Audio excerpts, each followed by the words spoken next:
प्रायिकता की आज की इस क्लास में हम विविध प्रश्नावली के कुछ प्रश्नों को हल करेंगे। तो प्रश्न नंबर 1 देखो, इसमें लिखा हुआ है एक डिब्बे में 10 लाल, 20 नीली व 30 हरी गोलियां रखी हैं। डिब्बे से 5 गोलियां यादृच्छा निकाली जाती है। प्रायिकता क्या है कि सभी गोलियां नीली हैं, और दूसरी प्रायिकता हमें ज्ञात करनी है कम से कम एक गोली हरी है। तो देखो, डिब्बे की बात हो रही है और डिब्बे में जो गोलियां हैं, एक डिब्बा है और इस डिब्बे में 10 लाल गेंद है, 10 तो लाल गेंद है और 20 नीली गेंद है, 30 हरी गेंद है। तो इस डब्बे में टोटल गेंदों की संख्या कितनी हो गई? तो टोटल गेंदों की संख्या हो गई 60। तो प्रतिदर समष्टि के कुल परिणामों की संख्या है 60। कुल परिणामों की संख्या, कुल परिणामों की संख्या बराबर 60। अब देखो, हमें किन घटनाओं की प्रायिकता ज्ञात करनी है। तो एक तो घटना है सभी गोलियां नीली हैं और दूसरी घटना है कम से कम एक गोली हरी है। पहली घटना है सभी गोलियां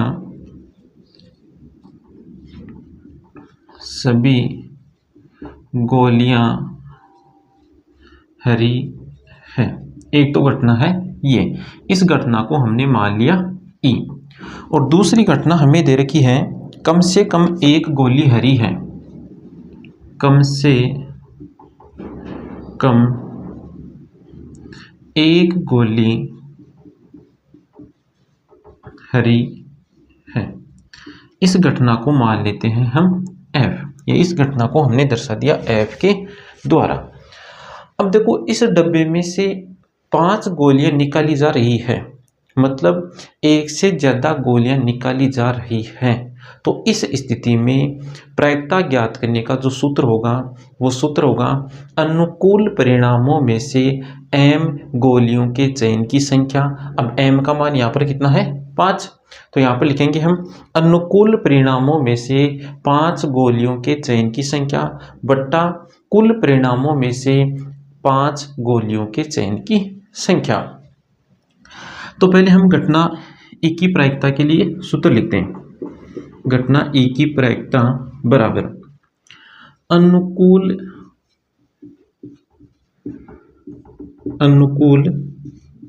परिणामों में से 5 गोलियों के चयन की संख्या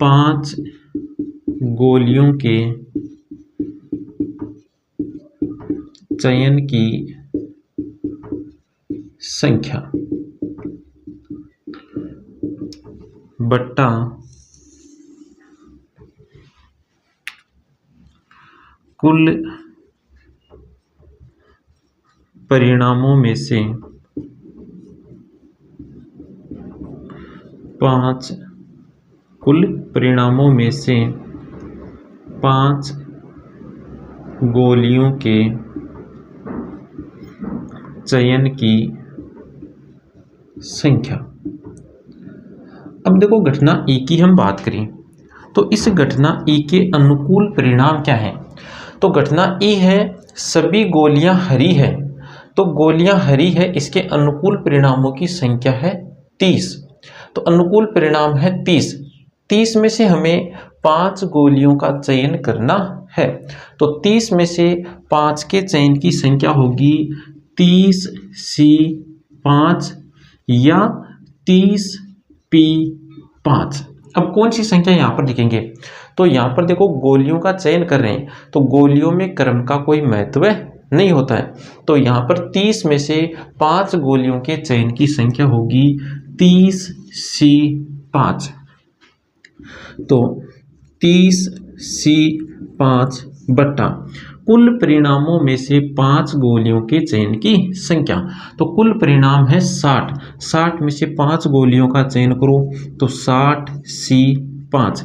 यहाँ पर क्रम का महत्व होगा नहीं, तो यहाँ पर हमने C काम में लिया है। न कि P। अगली घटना है F कम से कम एक गोली हरी है। घटना F में क्या लिखा हुआ है? कम से कम एक गोली हरी है। तो देखो इस घटना F की पूरक घटना क्या होगी? तो घटना F की पूरक घटना को हम दर्शाएंगे F डैश के द्वारा। और इसकी पूरक घटना क्या होगी? तो इसमें देखो, इसमें नहीं शब्द लिखा हुआ नहीं है, तो इसकी जो पूरक घटना होगी उस पूरक घटना में हमें इस घटना में नहीं शब्द जोड़ करके लिख देना है। तो इस घटना F की पूरक घटना होगी कम से कम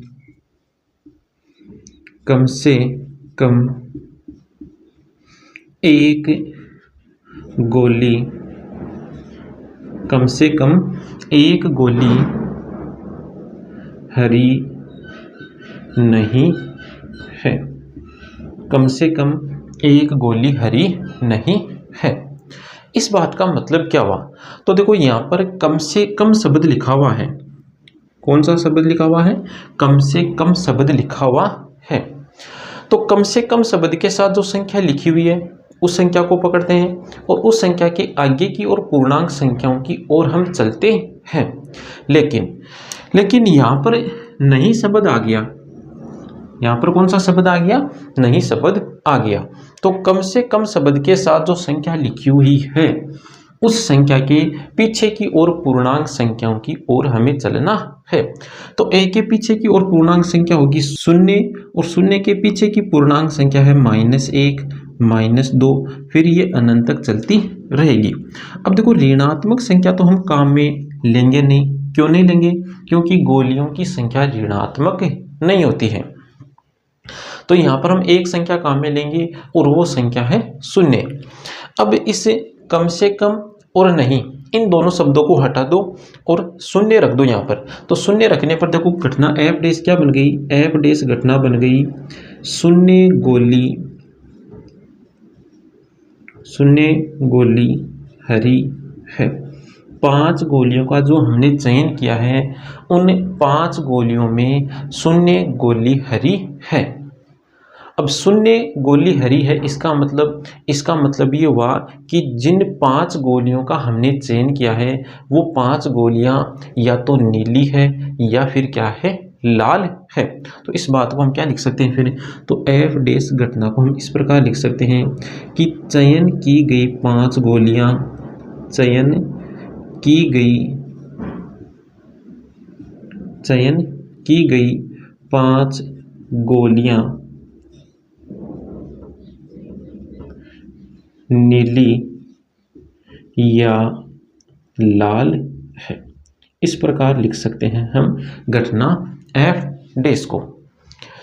अब देखो इस घटना F डैश की प्रायिकता कितनी होगी? तो घटना F डैश की प्रायिकता होगी अनुकूल परिणामों में से 5 गोलियों के चयन की संख्या। अब देखो जिन 5 गोलियों का हमने चयन किया है वो या तो नीली है या लाल है। तो नीली या लाल के अनुकूल परिणामों की संख्या, तो अनुकूल परिणामों की संख्या है 30।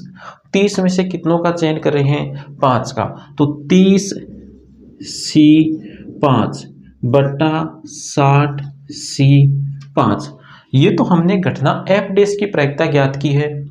हमें किसकी प्रायिकता ज्ञात करनी है? हमें घटना F की प्रायिकता ज्ञात करनी है। तो घटना F की प्रायिकता कितनी आएगी यहाँ से?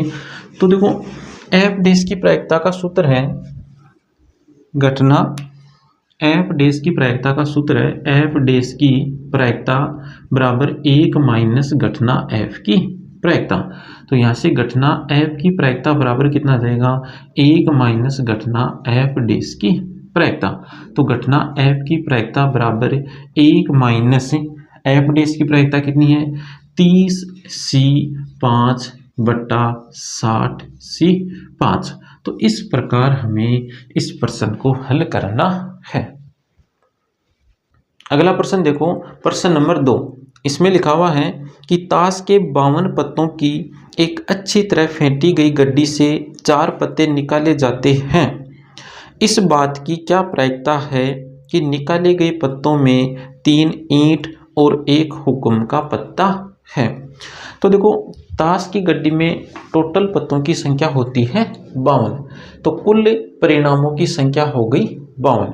प्रतिदर्श समष्टि के कुल परिणामों की संख्या कितनी हो गई? 52। अब हमें प्रायिकता किसकी ज्ञात करनी है? निकाले गए पत्तों में से 3 ईंट के और 1 हुक्म का पत्ता हो, इस बात की हमें यहाँ पर प्रायिकता ज्ञात करनी है। अब देखो यहाँ पर 4 पत्तों को हम यादृच्छा निकाल रहे हैं, मतलब एक से ज़्यादा पत्तों का यहाँ पर चयन हो रहा है। तो इस स्थिति में प्रायिकता का सूत्र क्या बनेगा? प्रायिकता का सूत्र बनेगा अनुकूल परिणामों में से 4 पत्तों के चयन की संख्या बट्टा कुल परिणामों में से 4 पत्तों के चयन की संख्या। तो हमें यहाँ पर जिस घटना की प्रायिकता ज्ञात करनी है, इस घटना को मान लेते हैं हम ई। इस घटना को दर्शा देते हैं हम ई के द्वारा। अब हमें इस ई की प्रायिकता ज्ञात करनी है। हमें किसकी प्रायिकता ज्ञात करनी है? ई की प्रायिकता ज्ञात करनी है। तो घटना ई की प्रायिकता का सूत्र क्या होगा? तो घटना ई की प्रायिकता का सूत्र होगा अनुकूल परिणामों में से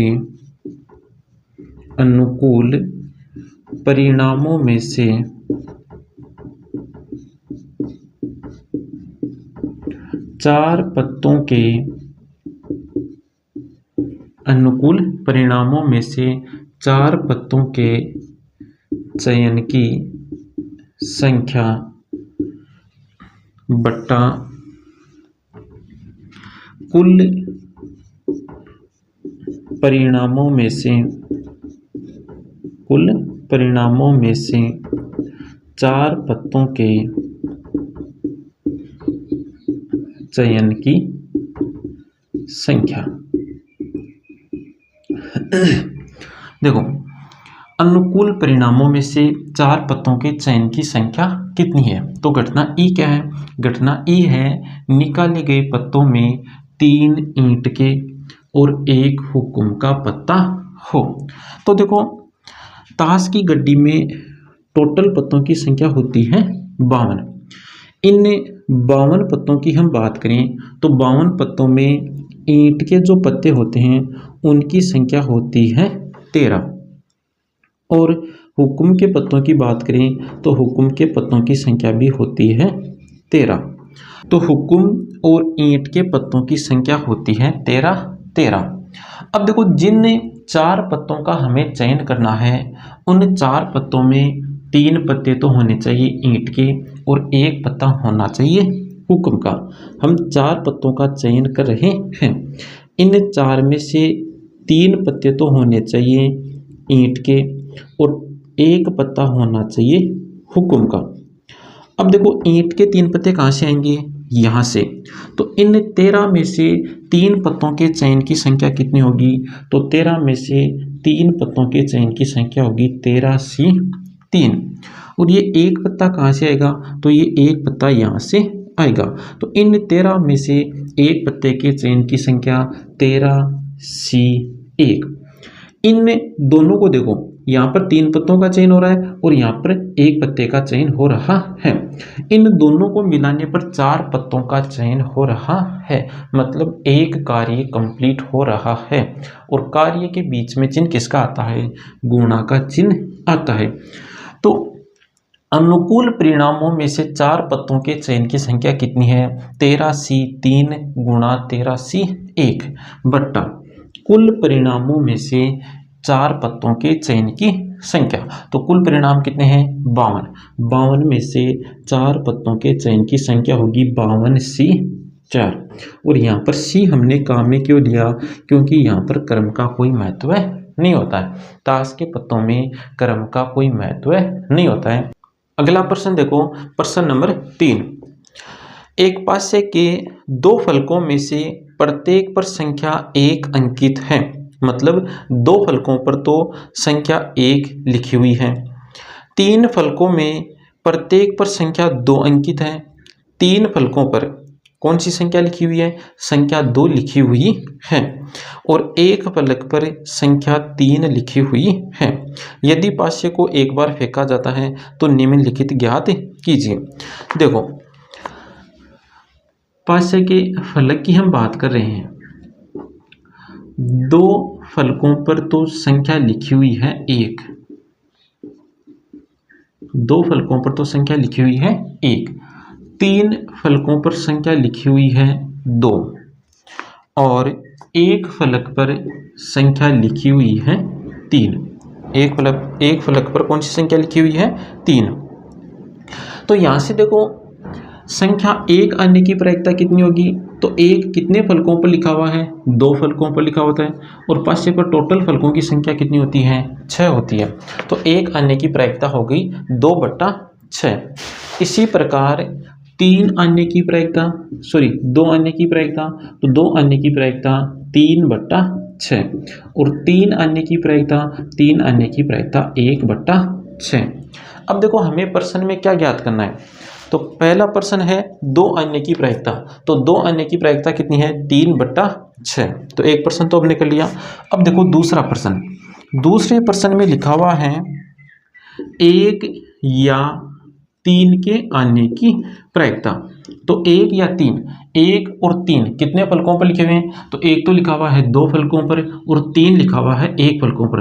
तो अनुकूल परिणामों की संख्या हो गई 3 बट्टा कुल परिणामों की संख्या है 6। तो 1 या 3 की प्रायिकता हो गई 1/2। अगली प्रायिकता ज्ञात करनी है हमें 3 नहीं की। 3 नहीं की प्रायिकता हमें ज्ञात करनी है। 3 नहीं की प्रायिकता किसके बराबर होगी? तो 1 - 3 की प्रायिकता की। तो 1 - 3 की प्रायिकता कितनी है? 1/6। तो 3 नहीं की प्रायिकता आ गई 5/6। तो इस प्रकार हमें इस प्रश्न को हल करना है। अगला प्रश्न देखो, इसमें लिखा हुआ है कि एक लॉटरी में 10,000 टिकट बेचे गए हैं जिनमें 10 समान इनाम दिए जाने हैं। कोई भी इनाम न मिलने की प्रायिकता क्या है यदि आप 1 टिकट खरीदते हैं, यदि आप 2 टिकट खरीदते हैं, यदि आप 10 टिकट खरीदते हैं। तो देखो लॉटरी में कितने टिकट बेचे जा रहे हैं? 10,000 और 1 टिकट पर 1 ही इनाम मिलता है। 10,000 टिकट बेचे जा रहे हैं और 1 टिकट पर कितने इनाम मिलते हैं? 1 ही इनाम मिलता है। अब यहाँ पर कितने इनाम दिए जा रहे हैं? 10 इनाम दिए जा रहे हैं। इसका मतलब 10 टिकटों पर तो हमें इनाम मिलेगा, बाकी अन्य टिकटों पर इनाम नहीं मिलेगा। तो इन 10,000 में से 10 तो ऐसी टिकट हैं जिन पर इनाम मिलेगा, जिन पर हमें इनाम मिलेगा, और 9,990 उन टिकटों की संख्या है जिन पर हमें इनाम नहीं मिलेगा, जिन पर हमें इनाम नहीं मिलेगा। अब देखो हमें प्रायिकता किसकी ज्ञात करनी है? तो हमें प्रायिकता ज्ञात करनी है इनाम ना मिले यदि 1 टिकट खरीदते हैं, इस बात की प्रायिकता ज्ञात करनी है। इनाम ना मिले यदि हम 2 टिकट खरीदते हैं, इस बात की भी प्रायिकता ज्ञात करनी है। इनाम ना मिले यदि हम 3 टिकट खरीदते हैं, इस बात की भी हमें प्रायिकता ज्ञात करनी है। तो इन तीनों घटनाओं को हमने क्रमशः E, F, G ये नाम दे दिए। अब हमें यहाँ पर E की प्रायिकता ज्ञात करनी है, F की प्रायिकता ज्ञात करनी है और G की प्रायिकता ज्ञात करनी है। इन 3 घटनाओं की प्रायिकता हमें ज्ञात करनी है। तो देखो घटना E की प्रायिकता कितनी होगी? घटना E क्या है? इनाम ना मिले यदि 1 ही टिकट खरीदते हैं। तो 1 ही टिकट खरीद रहा है तो 1 का चयन हो रहा है और 1 के चयन में कौन सा सूत्र काम में लेना है? अनुकूल परिणामों की संख्या बट्टा कुल परिणामों की संख्या। तो अनुकूल परिणाम कितने हैं? इनाम ना मिले, इसके अनुकूल परिणाम है 9,990 बट्टा कुल परिणाम है 10,000। अगली घटना है F। F की प्रायिकता देखो कितनी होगी? तो घटना F क्या है? इनाम ना मिले यदि हम 2 टिकट खरीदते हैं। देखो यहाँ पर 2 टिकट खरीद रहे हैं, मतलब 1 से ज़्यादा का चयन हो रहा है और इस स्थिति में हमें प्रायिकता का कौन सा सूत्र काम में लेना है? अनुकूल परिणामों में से 2 वस्तुओं के चयन की संख्या बट्टा कुल परिणामों में से 2 वस्तुओं के चयन की संख्या। तो इनाम ना मिले, अनुकूल परिणाम कौन से होंगे, इनाम ना मिले उनमें से हमें 2 का चयन करना है। तो इनाम ना मिले इसके अनुकूल परिणामों की संख्या है 9,990। तो 9,990C2 बट्टा कुल परिणामों में से 2 वस्तुओं के चयन की संख्या, और कुल परिणाम कितने हैं 10,000। तो 10,000C2। सी काम में क्यों लिया, क्योंकि यहाँ पर क्रम का कोई महत्व नहीं है। अगली घटना देखो जी की प्रायिकता कितनी होगी, तो इनाम ना मिले यदि हम 10 टिकट खरीदते हैं, तो एक से ज़्यादा वस्तुओं का चयन हो रहा है, तो यहाँ पर जो सूत्र काम में लिया वही सूत्र हमें काम में लेना है। तो इनाम ना मिले, तो इनाम ना मिले इसके अनुकूल परिणाम कितने हैं 9,990। इनमें से हम कितनों का चयन कर रहे हैं 10 का, तो 9,990C10 बट्टा कुल परिणामों में से 10 वस्तुओं के चयन की संख्या, तो 10,000C2। तो इस प्रकार हमें इस प्रश्न को हल करना है। तो आज की क्लास में इतना ही, मिलते हैं नेक्स्ट क्लास में आगे के शेष प्रश्नों के साथ।